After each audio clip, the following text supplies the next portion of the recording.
Oh, you thought I'd hide the true answer to which show I hold in high regard in the thumbnail? To quote the baddest of Bill's deadly vipers, you didn't think it was going to be that easy, did you?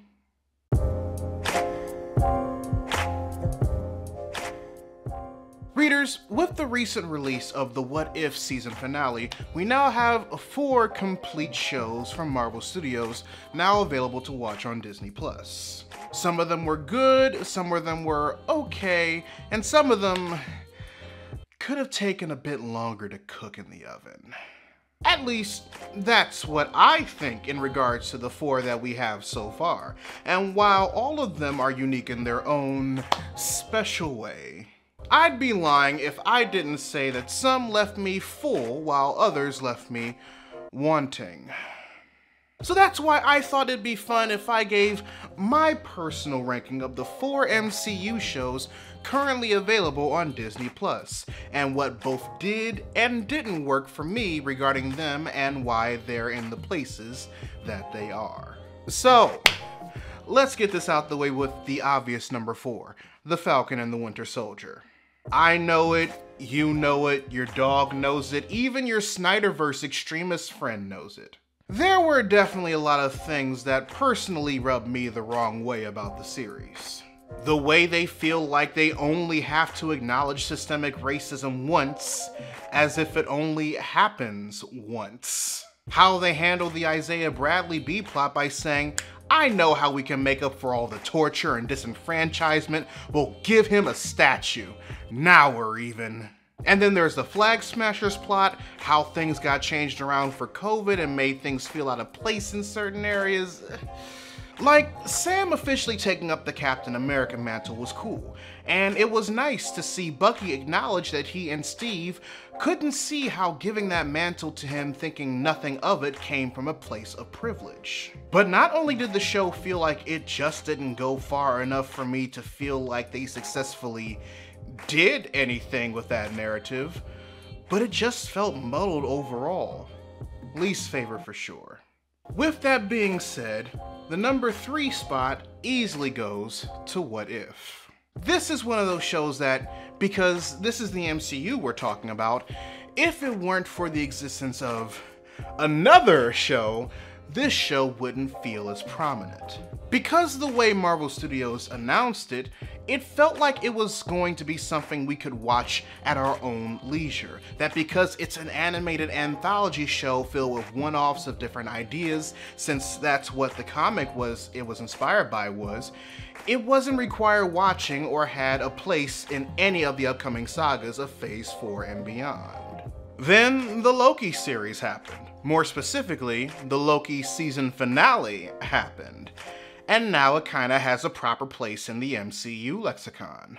While I definitely had episodes that I enjoyed more than others, one thing I liked about the structure of What If, like Doctor Who and Cowboy Bebop before it, was its ability to stay a show with a series of one-shots, but still have an overarching narrative.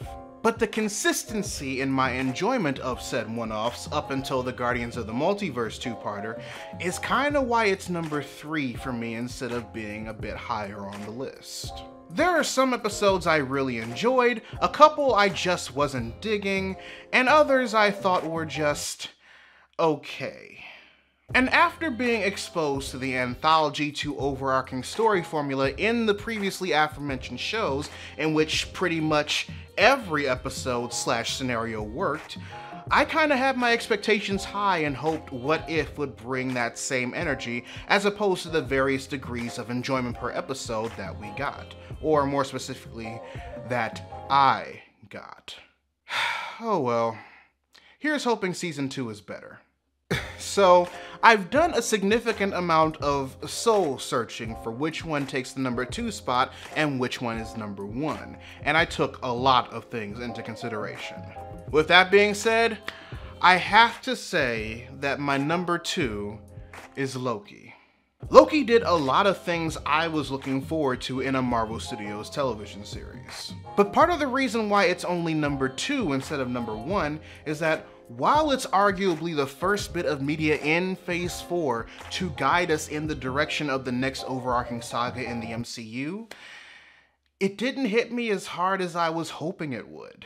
Like, yes, I greatly appreciate Loki for setting up how the actual multiverse works in the MCU, and using the finale to introduce the concept of Kang and to show us exactly how he's going to be a threat not only in Ant-Man and the Wasp: Quantumanium, but in the rest of the films and television shows that'll make up the multiverse saga is a great way of properly establishing things and making sure the show is required watching to know the current process of the upcoming crisis. However, I can't help but agree with a lot of individuals that this variant of Loki was the wrong variant of Loki to learn and accept that he's a narcissist. I understand that post-Avengers Loki is the only one they could really go with, since the Avengers only had enough Pym particles to go back to a certain areas in time and wanted to get the Mind and Time Stones at the same time in Endgame.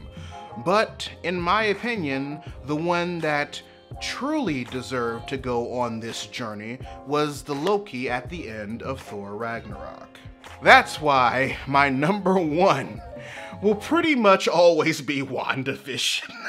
Not only was the storytelling consistent and intriguing throughout damn near every episode, but it also helped give better definition to magic truly being magic in the MCU, as opposed to just pseudoscience to appeal the Christian moms against witchcraft crowd. Also, let's remember that WandaVision continues to hold the record as the only Marvel Studios show on Disney Plus that had weekly releases to successfully be talked about with the release of every new episode. The internet anticipated its release every Friday. It's damn near impossible to avoid spoilers for it outside of just not using the internet until you watched it. Thanks to the queer cult following it developed, there's a house ballroom mix of the WandaVision theme song and a trap mix of Agatha All Along thanks to Marvel's blurred bass. WandaVision is a fucking moment. A moment that Marvel Studios thought they could reproduce with the likes of Loki, but were slightly unsuccessful in doing so because of how well versed the show was when it came to exploring Wanda's trauma while also adding to the lore of the MCU. And hopefully now that Agatha is getting her own spin-off show later on down the line, Marvel will be able to catch lightning in a bottle yet again. I'm not holding my breath, but I'm rooting for them. Now, more than likely, I'll probably be updating this list when either Hawkeye or the next 4 Disney Plus shows from Marvel Studios come out. But, as of right now, that's pretty much my order of enjoyment regarding what we have so far, after taking into consideration storytelling, characterization, enjoyment, and overall impact. But until that day comes, readers, your homework assignment for the day. Write in the comment section below what your personal ranks are for the 4 Marvel Studios shows currently available on Disney Plus. Or if you feel like sharing with the rest of the class, which of the newly announced shows that are coming soon you're looking forward to watching the most. Right now, mine is Moon Knight, because I need to know if Dracula's gonna pay him back his goddamn money.